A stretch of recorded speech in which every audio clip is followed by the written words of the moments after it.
So, a little bit of context. Espoir David was the one who actually sent me this game. If you don't know who Espoir is, what are you doing here? Go, subscribe to her channel. Seriously, link to that is up there and in the description. She's absolutely amazing. She plays a whole bunch of automates and dating sims as well, and even some games which even I haven't played yet and probably wouldn't play. But one thing she did warn me about is the fact that Route to Love does not have any audio. So, developer, if you are watching this, I want you to know that you are beholden to my power. I am going to need to go into the edit and actually just put in all the sound effects, all the music. And if I don't like the game, I am going to make this video have like some of the most off-putting music there is out there, okay? I'm going to be pulling out Kevin MacLeod, okay? The music which everyone is way too used to. And I'm just going to make this the cringiest and, well, we're still going to have a great time, but still, okay? I just want you to know that I hold the power here, alright? But anyway, let's get right into it, shall we? I had been walking for far too long. I continued walking until the buildings turned into trees and the streets transformed into roads, eventually becoming highways. It was a sweet price to pay for freedom, but the persistent ache in my feet lingered a lot longer than I would have liked. I sat down on cold, wet dirt and breathed out a sigh. I needed to stay grounded, both figuratively and mentally. With a deliberate lift of my hand, I reached towards the earth, fingers brushing against the cool grains of dirt beneath, and began to spell my name. It's Lion. The handwriting was interesting, but it clearly read Lion. Now, what to do next? Sleep by the side of the road, force myself to keep walking, lean against a tree and stay put.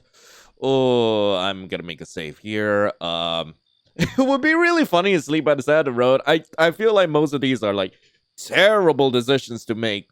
Well, actually sleeping by the side of the road is the worst decision to make. Yeah, let's just make the worst decision. Why not? Yeah, I'll just curl up here and go to sleep. My eyes shut faster than I would have liked, and before I knew it, I was fast asleep.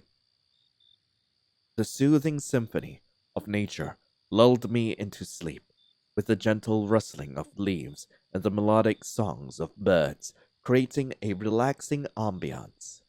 I could feel myself drifting in and out of sleep. The passage of time eluded me, and I couldn't help but wonder, how long had I been here? Snap, snap, snap. What was that? Snap, snap. There it was again. Snap. It felt closer, less like the background noise of trees and wild animals, more cautious and nearer. Snapping awake, a tall man with a broad frame and orange curly hair leaned over me, his face dangerously close to mine. Hello? How had a man this big managed to get this close without making me up? You clearly heard him approaching! My guy, how low is your perception? Like, seriously? A shiver traced its way down my back. Staring into the dark pools of his eyes, I noticed his unsteady and ragged breath. Sweat trickled down his forehead, and his right hand gripped my arm with firm intensity. Hi? You took a deep breath before addressing the man before you. Hello? His deep brown eyes roamed all over you, looking wildly, before quickly calming and settling beside you. In a deep southern accent, he spoke. Hey.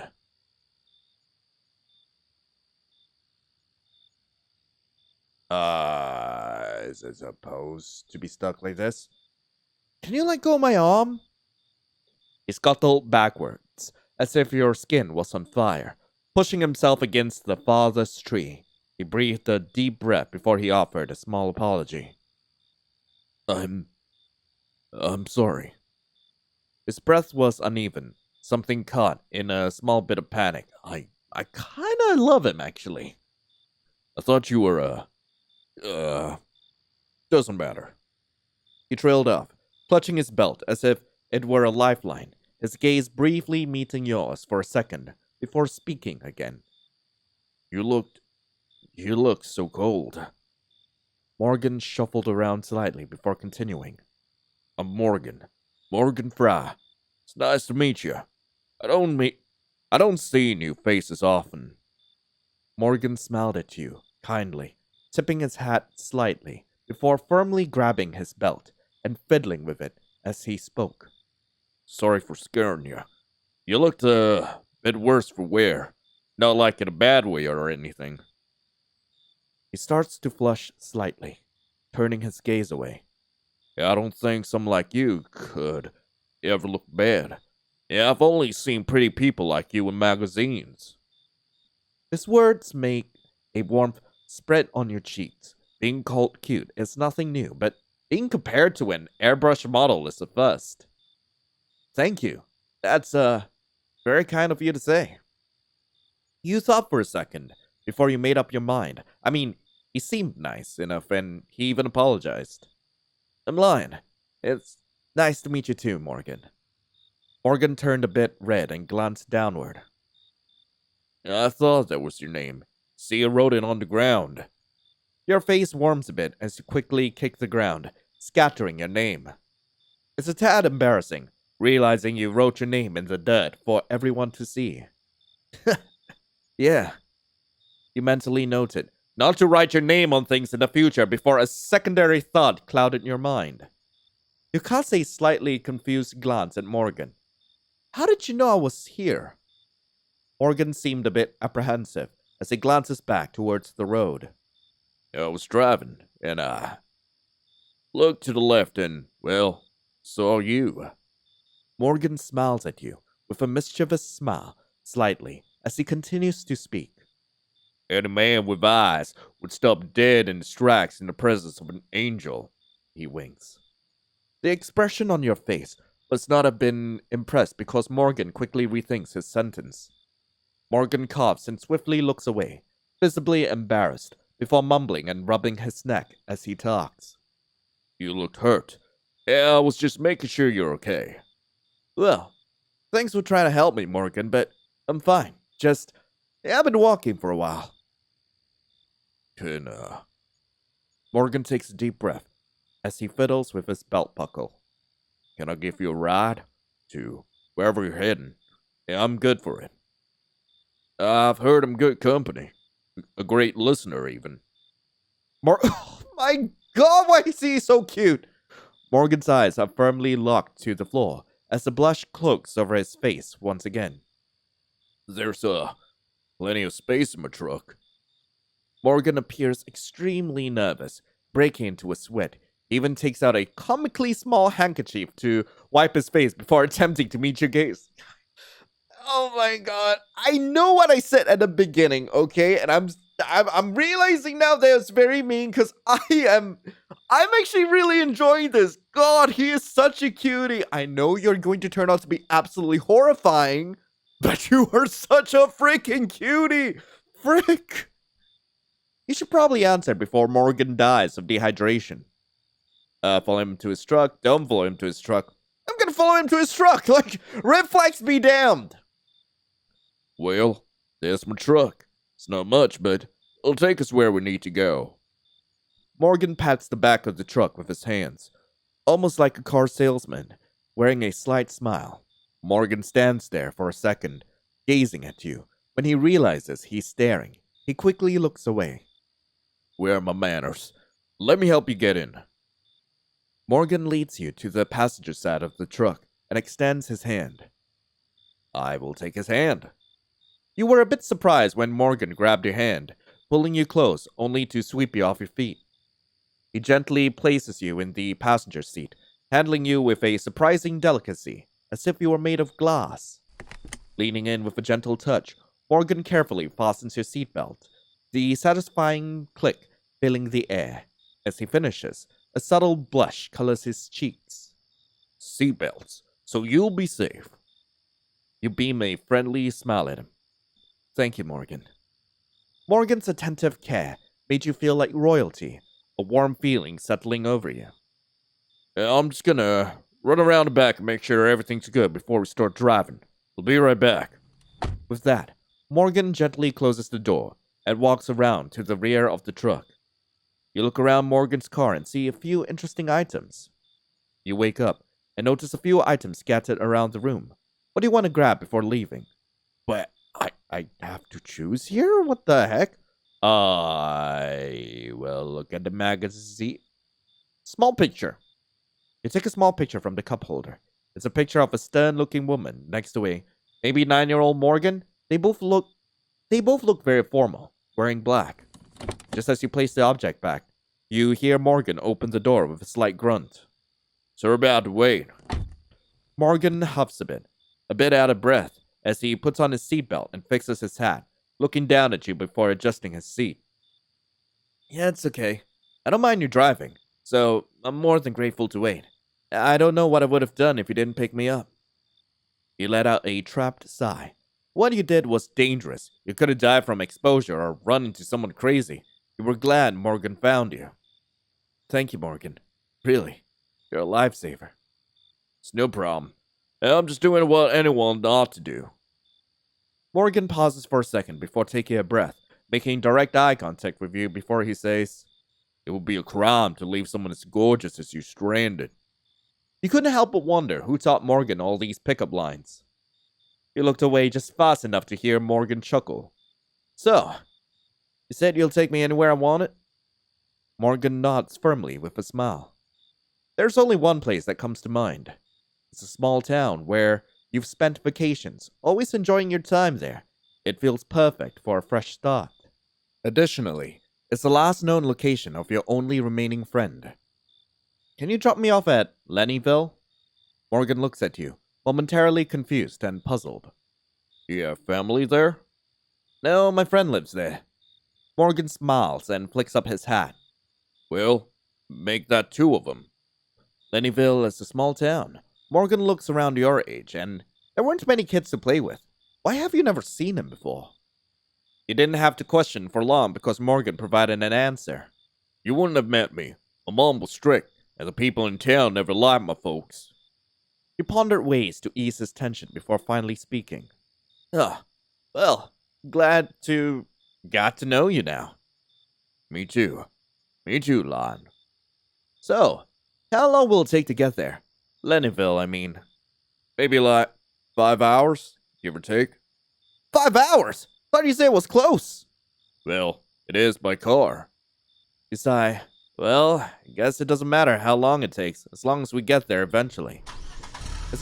As you sat in thought, Morgan turns on the truck and begins to drive. You sat there in silence for about a minute before you broke it.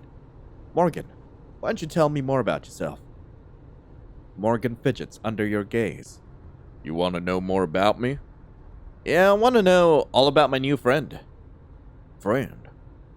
Morgan nods his head and smiles honestly. Sure, ask me anything.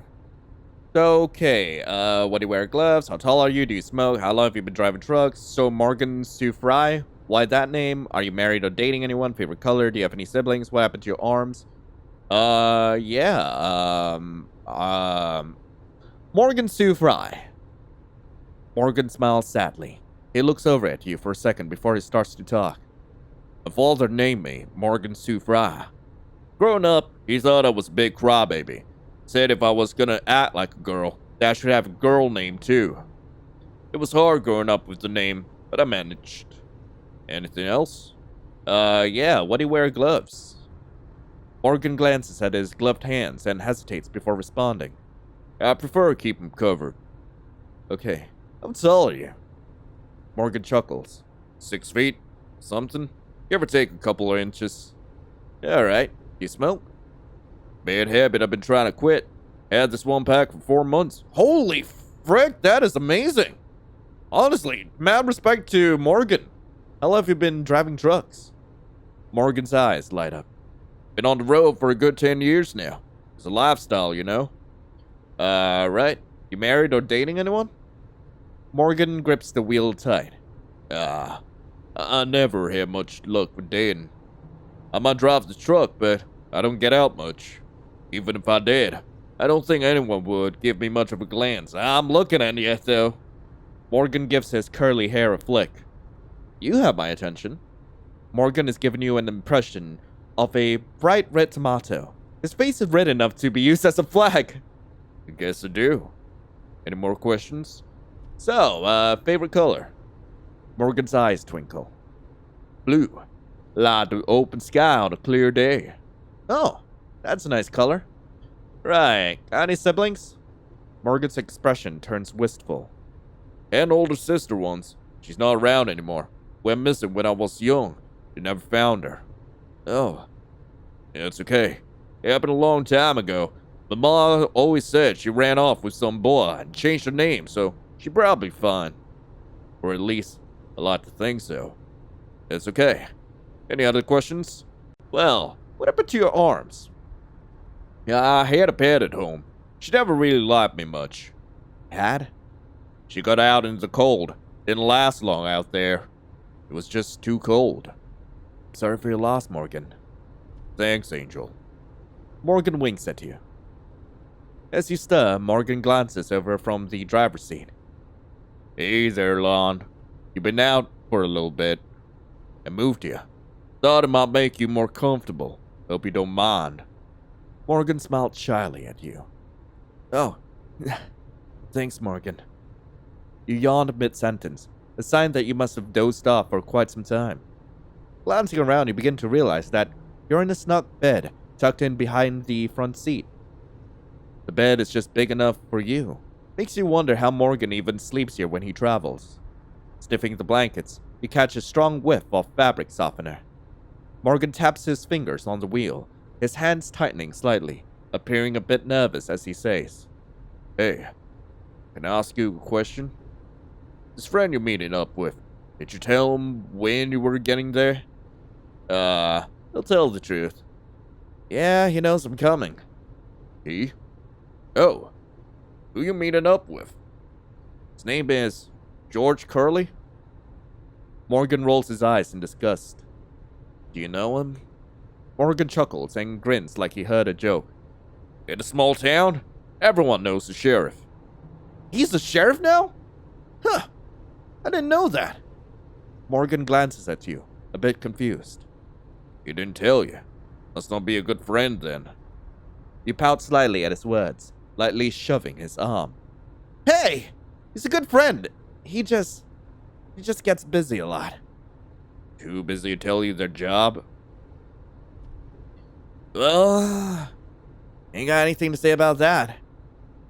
I think I told you my job in the first 10 minutes. I'm definitely the better friend. You look at Morgan for a while before a mischievous grin climbs onto your face.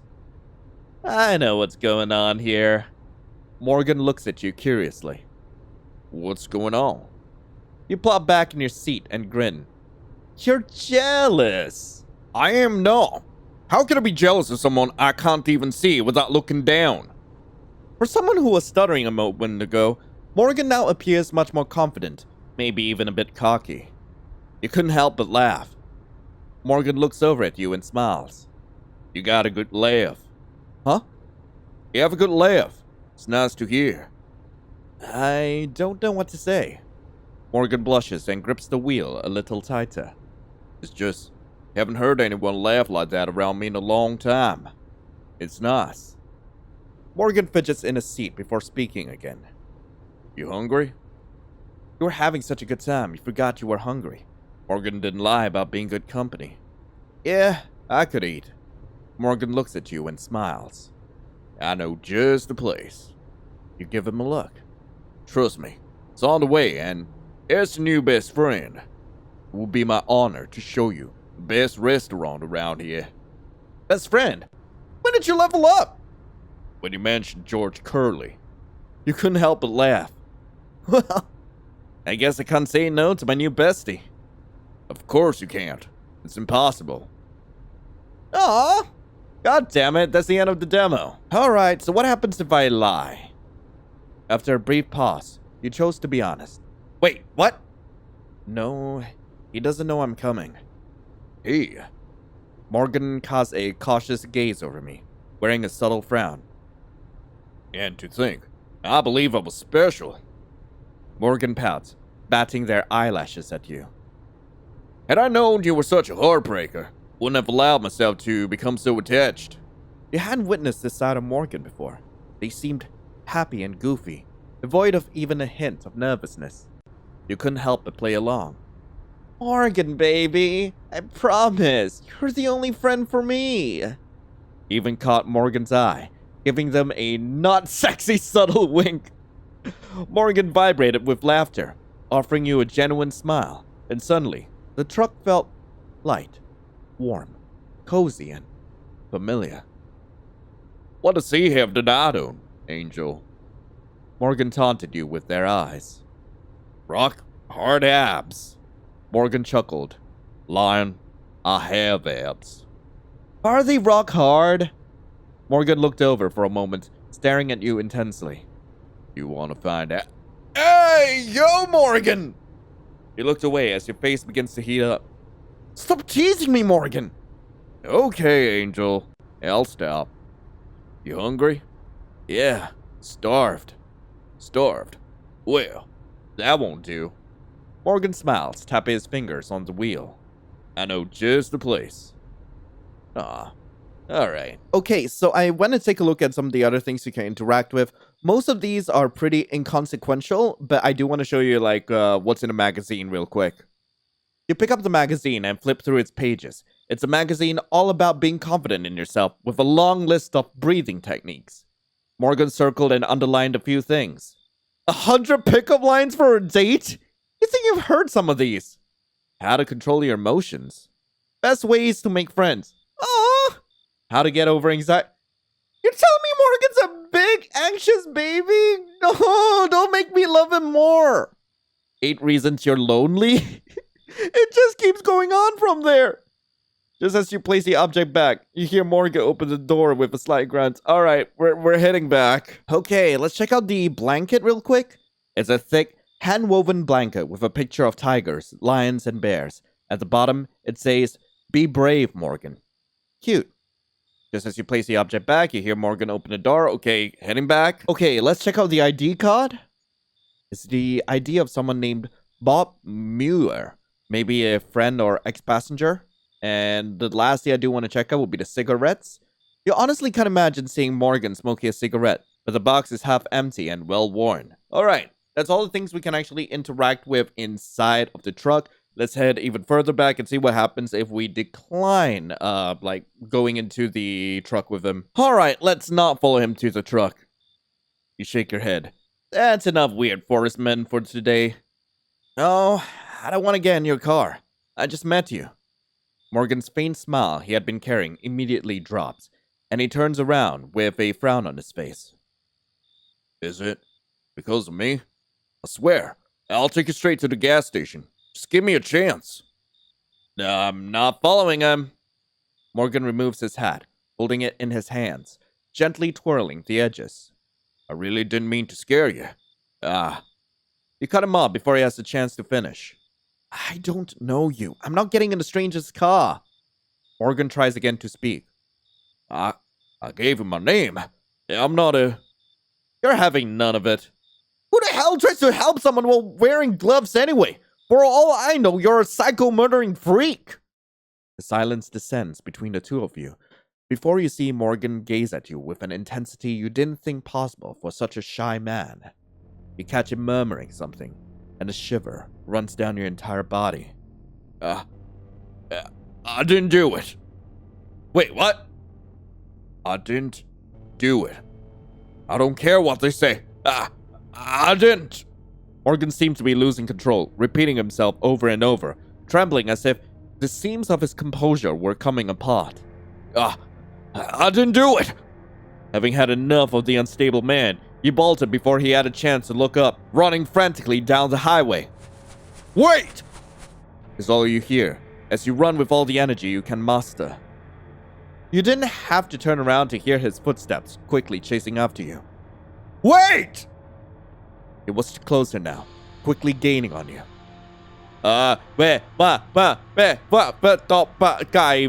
Into the woods? Feeling a surge of panic, you decide to run deeper into the woods, hoping to find shelter or help. You sprint through the dense trees, the sound of your footsteps echoing in the silent night. The darkness envelops you, making it difficult to see where you're going, but fear propels you forward. As you continue to run, exhaustion sets in. Your breath becomes labored and your body grows weary. The cold night air bites at your skin, and you realize the gravity of the situation. With each passing moment, the temperature drops and your energy depletes. The woods, once a source of potential salvation, becomes your icy tomb. As your strength wanes, you stumble and fall. The cold ground seems to suck the remaining warmth from your body. You lie there, shivering and fatigued. As the chilling embrace of exposure takes hold, the world fades away and the darkness claims you. You have died. Bad ending. Succumb to exposure. Right, what happens if we confront him instead? You quickly turn around. You couldn't run anymore, and he would catch you if you didn't do something. Stop following me, Morgan! Morgan jogs to a stop a couple of feet in front of you. I didn't do it, and I can prove it to you. Just give me a chance. You'll see that everyone in that town is a liar. Morgan takes another step forward, inching closer to you as he spoke. You're sick. Mentally unwell, Morgan. You need to get help. This is not normal behavior. You're scaring me, Morgan. Please. I just want to show you. I'm not crazy. I'm a good guy. Just let me show you. Morgan either can't hear you or isn't listening because he launches forward, quickly grabbing you by the neck. Shh. I'm not gonna hurt you. Just want you to listen. Everyone always runs, but no one listens. Morgan's hands clench tightly around your throat, making it nearly impossible to breathe. Morgan, you need to let go. You're hurting me. I would never hurt them. You know why? Morgan pauses, like he had the ability to answer. You nod slightly as his grip tightens, and he continues to talk. Nobody cared about little old Morgan besides her. Not the town, not my father, not even the police. That school teacher, only she did. Now she was kind. She never made fun of me for crying or breaking stuff. She always said, Morgan, you're a growing boy. Of course, you're not gonna know your own strength. There's something you'll have to grow into. Just try to be gentler next time, Morgan. Accidents happen. His grip on your neck tightens. You can't breathe anymore as you begin to struggle. Morgan. She wasn't like them bastards. I was just a child. I didn't mean to hurt it. Why the hell do they care if I killed the class bird? I just wanted to pet it and keep it from running away like the rest. Dots start to fill your vision, and your lungs burn in pain as you scratch helplessly at Morgan's gloved hands. Why is everything always so fragile? You know, when I first saw you, Angel, couldn't help but think of just how fragile you looked. Just how easy it would be to break you, just like that bird. But I didn't, because you smell like her. I thought you would be nice like her, but you're nothing like her. Your vision starts to go black, and your hands start to feel weak. Morgan? Angel? Angel. Lion, stop faking. This ain't funny.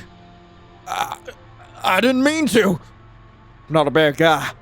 I'm not. Ending. Morgan's a little accident. God damn it. Alright, so most of the other choices more or less leads to the same outcomes. For now, I'm just gonna force myself to keep walking. I need to keep moving. There's bound to be a town somewhere.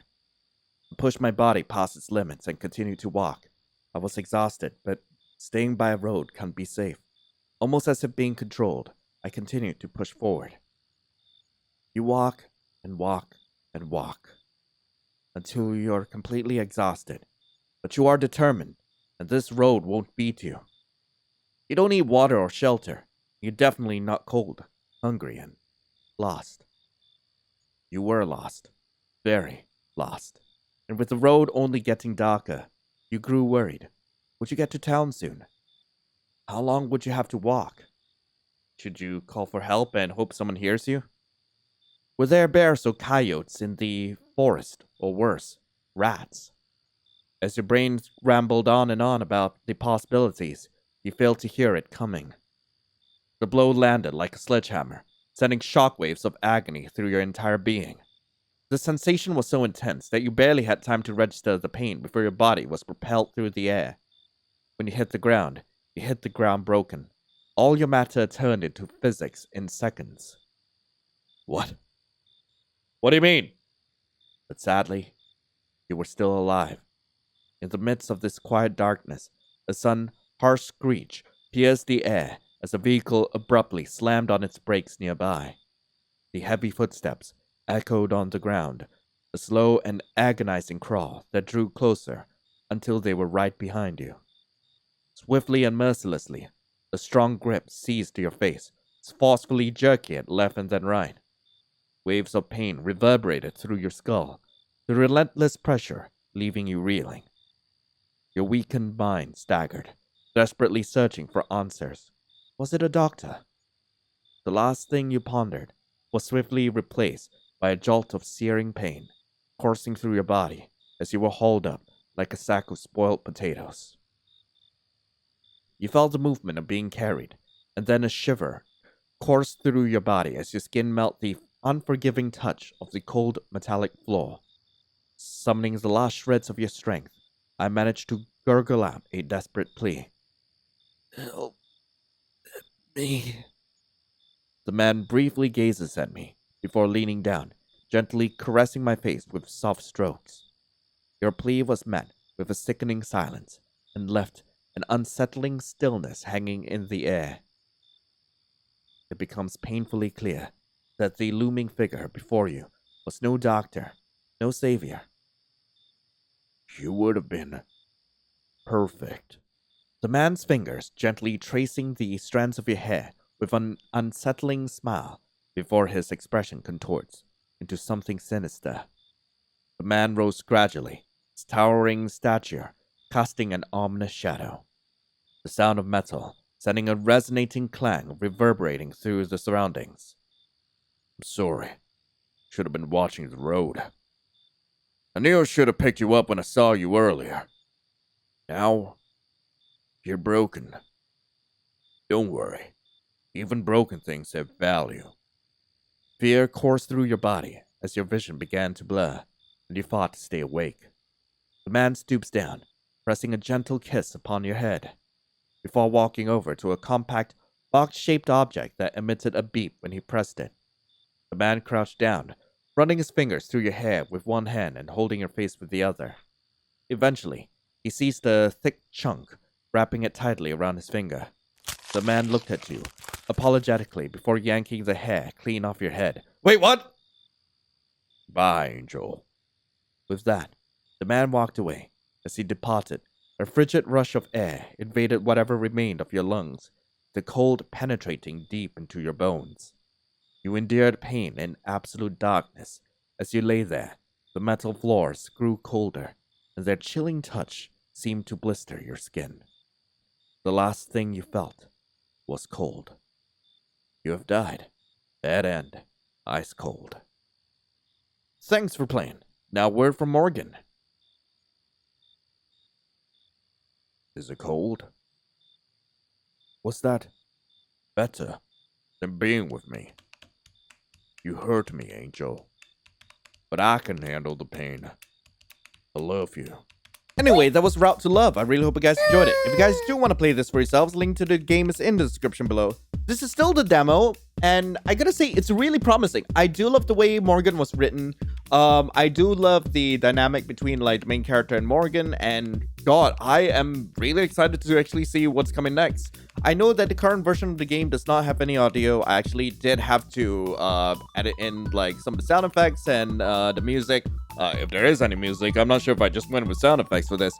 But either way, it is promising. I am definitely looking forward to the full game. But anyway, thank you all so much for watching. Hope you all have a lovely rest of the day. And as always, I'll be seeing you in the next video.